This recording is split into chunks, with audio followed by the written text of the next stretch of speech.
I came up very shortly after INTERFET first came here as part of a 50-person contingent from Australia. So at that time we became the police force for Timor-Leste after the withdrawal of Indonesia. So for the next 3 years we were involved in actually being the police force while we built the PNTL from scratch.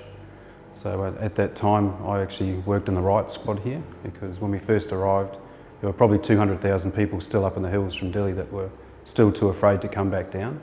So that took a long time to build the community's trust to come back down while we were actually starting to do police work here. It was still quite a lot of tension in the air, a lot of marauding or moving groups. People were still quite fearful, not just of their own safety, but fearful of us.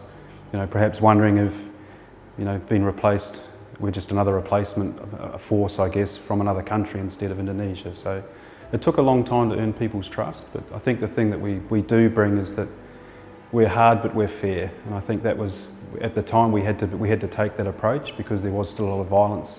One of the demonstrations we were at the university at the time, Janana Guzmao had given a speech, and that turned into a very, very large riot that we had a lot of trouble getting him out of the premises and trying to restore order, I guess. That was a real test for us, and I think that will stick with me for a long time.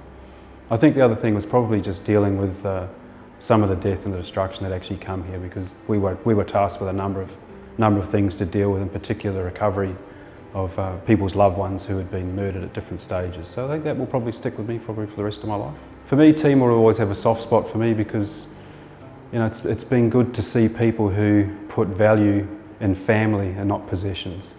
In Australia it's all about your house and your car and things, whereas for Timor it's about family.